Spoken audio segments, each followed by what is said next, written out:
한국교회에서 잘못 가르치는 게 뭐냐면 감정에 대한 얘기인데, 목사님 저는 잘 참습니다. 근데 잘 참는 게 뭐냐면 그냥 억압하고 누르는 거예요. 그걸 잘 참는다고 생각합니다. 근데 여러분 잘 보십시오. 감정은 본질적으로 배출되어야 합니다. 나쁜 감정이란 존재하지 않는다라고 말합니다. 그것은 마치 소변과 같아요. 소변이 마려우면 어떻게 하죠? 참죠. 또 참죠. 또 참죠. 근데 계속 참을 수 있어요? 못 참아요. 언젠간 폭발하죠? 감정이라고 하는 칼은요, 반드시 칼집에 들어가야 되는 거예요. 즉, 감정은 배설할 공간이 필요한 거예요. 그게 스트레스가 되고, 우울증이 되고, 나중에 암이 되는 겁니다. 다른 사람이 내 감정을 다 받아줄 거라고 생각하지 마십시오. 아내든 남편이든 그 누구도 여러분의 감정을 다 이해해주고 용납해줄 수 있는 사람은 없어요.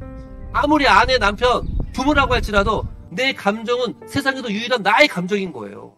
무슨 말이냐면, 사무엘이 이스라엘을 다스리고 있었습니다. 사무엘도 나이가 많이 먹었습니다. 사무엘이 또 아들들이 있었어요. 요엘과 아비야가 형편이 없었거든요. 뇌물을 받고 판결을 굽게 해요. 그러니까 이스라엘 장로들이 와가지고 사무엘에게 당신의 아들들이 당신의 행위를 따르지 아니하고 또 모든 나라와 같이 우리도 왕을 세워 우리를 다스리게 하소서. 그러면서 당신은 늙고 당신의 아들들은 이렇게 돼 있어요. 그러니까 지금 이스라엘 장로들이 사무엘에게 뭘 요구하는 거예요? 이제 그만하십시오. 이겁니다. 이스라엘 백성들이 이제는 당신의 통치는 받지 않겠습니다. 그러면서 이제 그만 담임 목사님 자리에서 내려오십시오. 그 얘기를 하는 것입니다. 그러니까 6절에 보면 사무엘이 어떻게 해요? 사무엘이 그것을 기뻐하지 아니하여. 사무엘이 기뻐하지 않았다라고 얘기하고 있습니다. 당연히 이런 이야기 들으면 기분이 엄청나게 나쁘고 속상했을 겁니다. 그 전까지만 해도 블레셋 사람들한테 엄청나게 치이고요. 어려움을 많이 당했어요. 사무엘 선지자가 오면서부터 태평성대가 왔습니다. 그게 수십 년 동안 지속되어 왔는데 사무엘이 그렇게 헌신하고 노력했어요. 순회하면서 돌아다니면서 집에도 안 들어갔어요. 하도 사역만 열심히 해가지고 자기의 자녀 요엘과 아비야를 잘 양육하지 못할 만큼 사역을 했거든요. 그런데 어떻게 됐습니까? 자기는 늙고 자기의 두 아들들은 형편없던 거예요. 그러니까 그만 목회하십시오 라고 내려오라는 것입니다. 저는 이 본문을 보면서 사무엘의 심정이 어떠했을까 생각을 해봤습니다. 굉장히 섭섭했을 겁니다. 그리고 죄책감도 들었을 거예요. 아, 내가 두 아들들을 요엘과 아비야를 잘 양육했으면 이런 얘기 안 들었을 텐데 200년 동안 유지되던 신정 통치가 나 때문에 끝나는구나 라고 하면서 온갖 부정적인 감정들이 막 일어났을 겁니다. 감사하다는 표현도 없어요. 그냥 이제 그만하라는 거예요. 당신은 늙고 당신의 아들들은 당신 행위를 따르지 않습니다. 속상하다니까요. 여러분, 우리가 인생을 살면서 속상한 일이 있을까요? 없을까요? 여러분 잘 보십시오. 우리가 예수님 믿는 사람으로서 그리스도의 제자들은 배반당함이 필수 과목인 줄 믿습니다. 너희가 세상에서 환난을 당하나 담대하라. 내가 세상을 이겨노라. 이렇게 말합니다. 오늘 말씀 읽었는데 요즘 매일 성경에 지난주까지 디모데후서로 성경 큐티했잖아요. 저는 얼마나 은혜가 되는지 몰라요. 사도 바울이 죽기 직전에 마지막 썼던 서신 디모데후서. 참 감동적입니다. 감옥에 갇혔어요. 디모데후서 4장 9절 보면 대마는 세상을 사랑하여 나를 버리고 데살로니가로 갔고. 여러분, 대마가 자기를 버렸대요. 그 말은 대마가 한때 열심히 도와주고 함께 했는데 나를 버리고 간 거예요. 태준 간사님이 올 때부터 와가지고 사실 얼마나 감사한지 몰라요. 근데 만약에 태준 간사님이 갑자기 나를 버리고 가버리면은 심정이 어떨까? 예? 또 14절 말씀 보면 구리 세공업자 알렉산더가 내게 해를 많이 입혔으며 4장 16절 보면 내가 처음 변명할 때 나와 함께한 자가 하나도 없고 다 나를 버렸다. 이게 바울 대사도의 마지막 고백이에요. 괜히 씁쓸하지 않아요? 여러분, 바울 목사님도 이렇게 배반당했는데 우리가 사역을 아무리 열심히 하면 배반 안 당할까요? 아니, 배반 당하는 일은 분명히 있다니까요. 사도 바울도 분명히 상처가 있으니까 디모데한테 얘기하는 거 아닙니까? 이곳에 목회할 분들이 많잖아요. 목회를 해보면요, 정말로 쉽지가 않습니다. 전도사님 때는 부장집사님이 나를 힘들게 합니다. 또 부목사님 때는 사역하는 부교육자들끼리 힘들 때가 있고, 또 담임 목사님 때문에 힘들 때가 있고, 또 막상 담임 목사님이 되신 분들을 보면 장로님 때문에 힘들어합니다. 다 힘든구나. 결혼하면 아내 때문에 힘들고, 또 남편 때문에 힘들고, 직장에 가면 어떻죠? 회사에서 전부를 걸고 열심히 일을 해요. 인정받죠? 그런데 회사는 어떻죠? 아, 이 사람이 더 이상 필요하지 않아라고 생각하면요. 이 사람을 언제 자르지? 그 생각만 하는 게 이 세상이에요. 여러분, 우리가 교회를 위해서 다른 사람을 위해 뭔가 대단한 걸 해도요. 헌신과 섬김을 해도 사람들은 그것을 알아주지 않아요. 그걸 그냥 받아들이세요. 이게 우리가 지금 지구에 살면 중력의 영향을 받는 것처럼 모든 사람은 다 그런 겁니다. 그래서 베드로 사도가 말하잖아요. 너희가 연단하려고 오는 불시험을 이상한 일 당하는 것 같이 이상히 여기지 말고 당연하게 여기라는 거예요. 그거 이상한 일이 아니라니까요. 우리는 근본적으로 섭섭함을 느낄 수밖에 없어요. 상처를 받을 수밖에 없는 겁니다. 우리가 그걸 받아들여야 되는 거예요. 다 이기적입니다. 모든 사람은 다 자기 중심적인 거예요. 그래서 내가 잘해줬던 거 다 까먹게 되어 있어요. 여러분, 그래서 우리는 살면서 사무엘과 같이 내가 분명히 얼마나 열심히 봉사하고 헌신했는데 당신들은 늦고 당신의 두 아들들은 형편없으니 이제 그만 내려오십시오. 이런 이야기를 들을 때가 있다는 것입니다. 그때 사람들의 반응은 두 가지입니다. 보십시오. 여러분이 속상할 때 다른 사람한테 부정적인 피드백을 들었을 때 반응이 두 가지거든요. 첫 번째는 그 탓을 외부에게 돌리는 거죠. 너희들이 어떻게 그럴 수가 있냐. 교회가, 회사가, 목사님이, 친구들이, 엄마가, 아빠가, 아내가, 남편이 내가 병원에 갔는데 아팠을 때 너희들이 어떻게 그럴 수 있냐 하면서 남 탓을 할 수가 있어요. 또 하나는 지나치게 자기 비하를 합니다. 그 부정적인 감정 가지고 내 잘못이야. 내가 그때 잘못했기 때문이야. 내가 그때 이렇게 했어야 되는데 저렇게 했어야 되는데 그러면서 자기 탓을 지나치게 많이 합니다. 마치 사무엘이 지금 내가 요엘과 아비야를 잘 양육하지 못했기 때문이야. 요엘과 아비야를 양육하지 못했어. 그래서 이스라엘 백성들이 그만 신정제도를 끝내고 왕을 달라고 하는 거야. 라고 하면서 자책할 수도 있었다라는 거예요. 그런데 저는 사무엘의 위대한 점이 여기 있었어요. 뭐라고 합니까? 6절 보니까 사무엘이 그것을 기뻐하지 아니하여. 그렇죠? 기뻐하지 않았다는 건 슬펐다라는 거예요. 힘들었다는 거예요. 근데 뭐 합니까? 여호와께 기도했다라는 겁니다. 사무엘의 위대한 점이 여기 있어요. 그는 속상한 마음, 서글픈 마음을 가지고 하나님께 기도하는 사람이었습니다. 아멘. 이 짧은 문장 안에 사무엘이 어떤 사람이었는지를 다 보여주는 것입니다. 우리가 힘들고 어려울 때 속상할 때 여러분 어떻습니까? 사람들이 날 인정해주지 않는다고 느꼈을 때 여러분 정말 하나님께 기도합니까? 기도하면 어떤 일이 일어난 줄 아세요? 7절 보니까 이는 그들이 하나님 말씀합니다. 사무엘에게 이는 그들이 너를 버림이 아니요 나를 버려 자기들의 왕이 되지 못하게 함이니라. 내가 그들을 애굽에서 인도하던 날부터 오늘까지 그들이 모든 행사로 나를 버리고 다른 신들을 섬긴 같이 내게도 그러하니라. 이렇게 말합니다. 무슨 말이니까 야 그거 너 때문에 그런 거 아니야. 네가 잘못해서 그런 거 아니야. 이스라엘 백성들이 나를 싫어해서 그러는 거야. 너를 버리는 게 아니라 나를 버리려고 하는 거야. 사무엘이 이 말을 듣고 어땠을까요? 위로를 받았을 거예요. 꼭 나 때문은 아니구나. 하나님이 위로해 주는 걸 못 느끼겠어요? 느끼겠죠. 너를 버린 게 아니라는 거예요. 이스라엘 백성들이 나를 버리고 있다라는 거예요. 그 백성들이 원래 타락한 백성이라는 거예요. 사무엘이 큰 위로를 받았을 거예요. 내가 그 자녀들을 잘 못 가르쳐서 그런 건 아니구나. 여러분 잘 보십시오. 사역을 하다가 교회에 어떤 일을 하다가 갑자기 부정적인 감정에 휩싸이거나 또 사람과의 관계에서 속상할 때 부정적인 감정이 느끼잖아요. 여러분 그때 어떻게 해야 됩니까? 하나님께 가야 될 줄을 믿습니다. 아멘. 기도해야 될 줄을 믿습니다.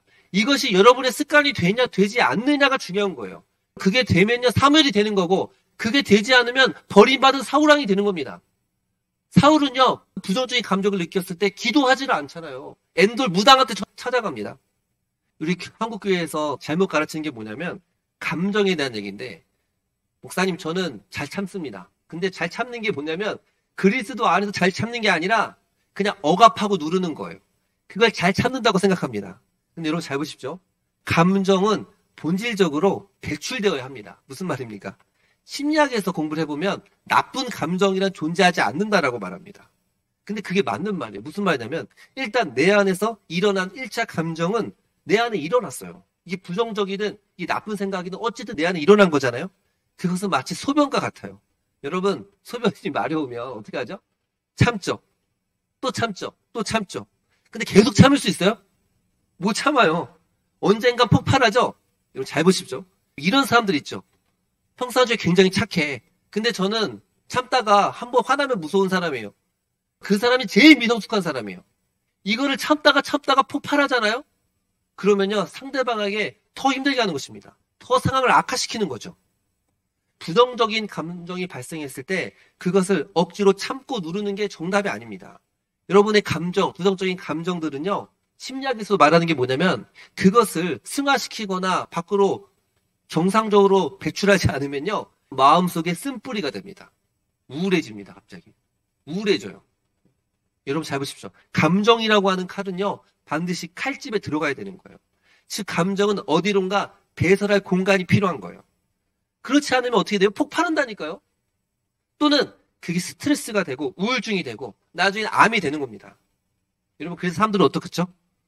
부정적인 감정이 발생했어. 그러면 자기만의 해소법을 가지고 있습니다. 여성분들은 바로 전화기를 들죠.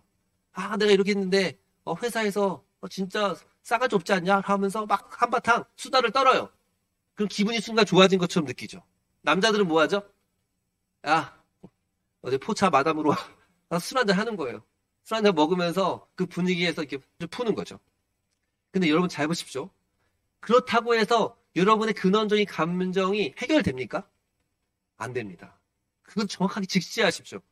해결이 될 것 같지만 일단은 여러분의 부정적인 감정을 받아주는 사람이 힘들어요.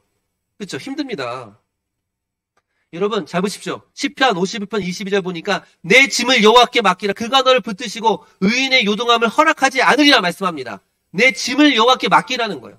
여러분의 부정적인 감정을 여호와께 맡기라. 너의 스트레스를 여호와께 맡기라. 너의 염려를 여호와께 맡기라. 너의 감정 상함을 여호와께 맡기라. 너의 불안을 하나님께 맡기라. 그가 너를 붙드신다라고 말씀하고 있습니다. 우리의 감정, 우리의 생각들 다른 사람한테 말해도요, 그 사람 더 힘들다니까요. 제가 교회 사역하다가 진짜 너무 힘든 얘기 있으면 제가 아내한테 할까요, 안 할까요? 아내한테 안 합니다. 여러분, 부부라도 해도 아내한테 안 할 게 있어요. 생각해 보십시오. 갔는데 너무 막 두려운데 이거를 아내한테 얘기하잖아요. 아내도 흔들린다니까요. 와, 지금 목사님 많이 두려워하고 있구나. 흔들리고 있구나. 제가 느낀 게 뭐냐면 그런 거예요. 친구 전 사람들끼리 이렇게 얘기를 하거든요. 내가 힘든 걸 사역하다 너무 힘들어가지고 나 사역 그만둘까? 그런 마음이 들었다는 거예요. 너무 힘드니까. 근데 자기 여자친구한테 얘기했더니 여자친구도 힘든다. 왜? 내 남자친구가 이렇게 흔들리는 사람이었나? 못 받아주더래요. 여러분, 다른 사람이 내 감정을 다 받아줄 거라고 생각하지 마십시오. 아내든 남편이든 그 누구도 여러분의 감정을 다 이해해주고 용납해줄 수 있는 사람은 없어요. 그 상황을 제대로 알지도 못해요. 아무리 아내, 남편, 부모라고 할지라도 내 감정은 세상에서 유일한 나의 감정인 거예요.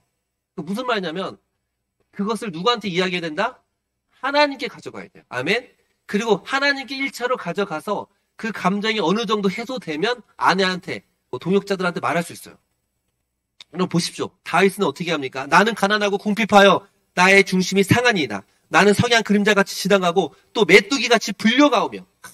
다윗의 고백인데 또 사무엘의 고백 같아요. 나는 석양 그림자같이 지나가고 메뚜기같이 불려간다. 나는 또 그들의 비방거리라. 그들이 나를 보며 머리를 흔드나이다. 이렇게 말합니다. 다윗의 위대한 점이 무엇입니까? 기도하잖아요. 그렇게 힘든 것도 여호와 나의 하나님이며 나를 도우시며 주의 인자하심을 따라 나를 구원하소서. 이렇게 기도합니다.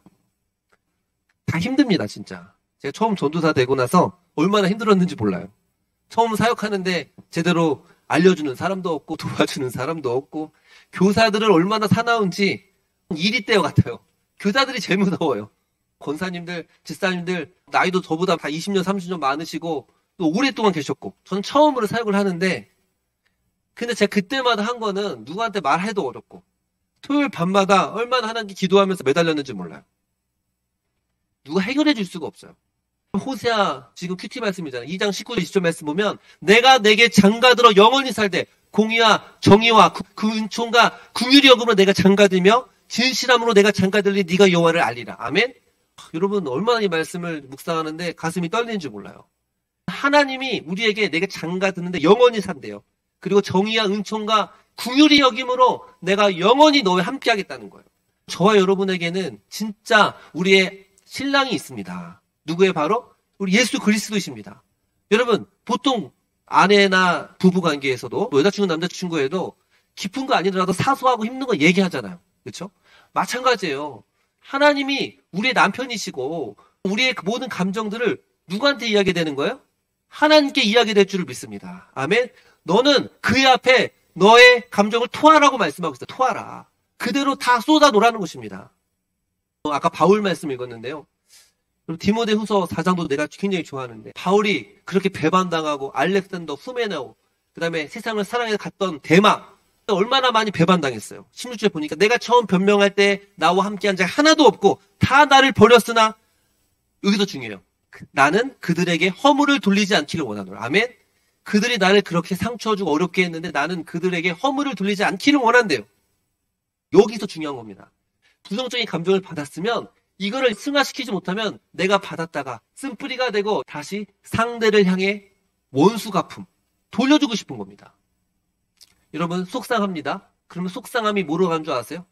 타인을 향한 분노로 가죠. 하나님을 향한 원망으로 가죠. 그리고 하나님을 향한 불순종의 자리로 가는 것입니다. 그런데 바울이 어떻게 하는 줄 아세요? 내가 처음 변명할 때 나와 함께한 자 하나도 없고 다 나를 버렸으나 그들에게 허물을 돌리지 않기를 원하노라. 그 다음 17절 말씀 보니까 주께서 내 곁에 서서 힘을 주심은. 아멘?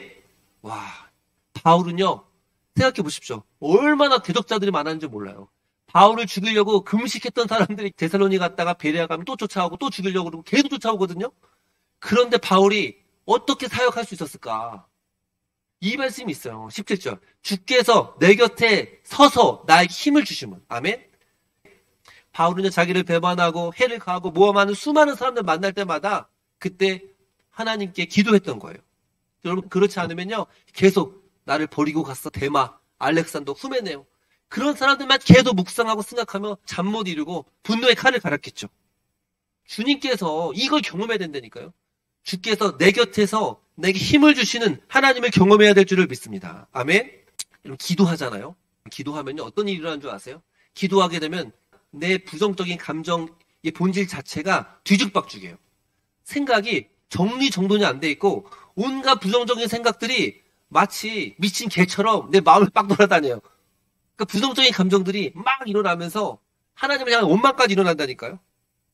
그런데 기도를 찬찬히 하잖아요. 하나님 앞에. 그러면 내가 이렇게까지 생각할 필요는 없구나. 내가 유에가 아비야를 잘못 야구했지만 내가 그렇다 이것 때문에 너무 심각하게 자책할 필요는 없구나. 또 바울도 데마가 알렉산더가 날 버리고 갔지만 그렇다고 해서 그들을 미워할 필요가 없구나. 다 하나님 뜻이 있구나. 섭리가 있구나 라고 생각하는 겁니다. 무슨 말이냐면요, 기도를 하잖아요. 그러면 부정적인 감정들이 일어나면 오히려 객관적으로 이성적으로 판단이 안 되게 돼요. 판단이 안 돼요. 엉뚱한 선택과 판단을 합니다. 그냥 헤어져야겠다. 그냥 끝내야겠다. 죽어야겠다. 회사 그만둬야겠다. 그런데요, 기도를 하게 되면요, 이건 이런 부분은 내 잘못이군요, 하나님. 그런데 이런 부분은 그분이 잘못인 것 같은데요. 그러면서 갑자기 상황과 사건이 명확하게 선명하게 드러나는 줄 믿습니다. 아멘. 그러니까 힘들고 어려우고 속상할 때마다 전화기 들거나 카톡 보내지 말고 기도의 골방으로 들어가야 될 줄을 믿습니다. 아멘. 기도의 골방으로 들어가면 그 골방에서 여러분의 지저분하고 어지러워진 생각이 정리가 되는 것입니다. 그래서 제가 이렇게 보니까 부부 관계에 어려움이 있는 이거 보면요, 대부분 보면 생각이 꽁꽁 얼어붙었어요. 누가 잘못했는지도 몰라요. 그런데 기도하는 시간을 통해서 내가 다 잘못한 것이 아니구나. 또 저 사람이 다 잘못한 것이 아니구나. 그러면서 객관적으로 해결할 수 있는 실마리를 얻게 되는 줄 믿습니다. 아멘.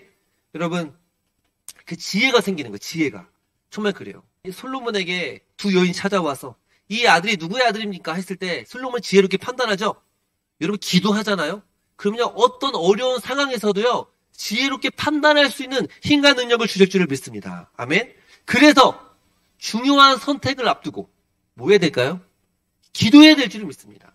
중요한 선택의 만큼 기도해야 돼요. 왜냐하면 그렇지 않으면 자신의 부정적인 감정들에 쌓여가지고 엉뚱한 선택을 할 수가 있습니다. 여러분 보십시오. 인간이 정말 감정적이어서 부정적인 감정이 들잖아요. 속상함을 내버려 두면 그것이 부정적인 생각을 일으키고 그 부정적인 생각이 육신의 생각, 우리를 사망으로 끌고 가는 것입니다. 여러분 어떻게 해야 됩니까? 부정적인 감정이 들었을 때, 속상할 때, 배신당했다고 느꼈을 때, 섭섭할 때, 화가 날 때 어떻게 될까요? 기도해야 될 줄을 믿습니다. 아멘. 여러분, 이게 정말 여러분의 습관이 돼야 돼요.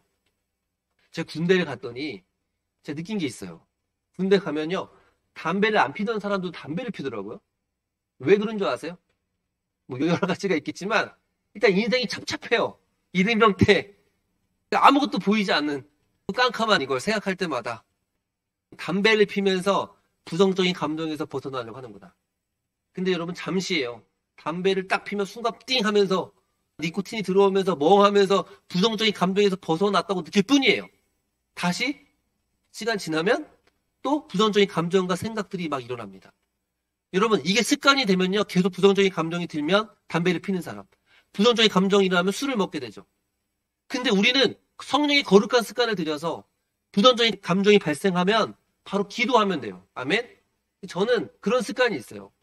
내 안에 부정적인 감정이 발생했다. 저는 밖에 나갑니다. 자연을 보면서 무조건 기도해요. 1시간, 2시간, 3시간 될 때까지 그 감정이 해결될 때까지 기도합니다. 저도 수없이 부정적인 감정들, 의심, 염려, 불안, 두려움이 찾아올 때마다 사무엘이 기도했던 것처럼 하나님 앞에 기도하면요. 디모데후서 4장 17절 주께서 내 곁에 서서 힘을 주심은 아멘. 그 은혜를 경험하실 줄을 믿습니다.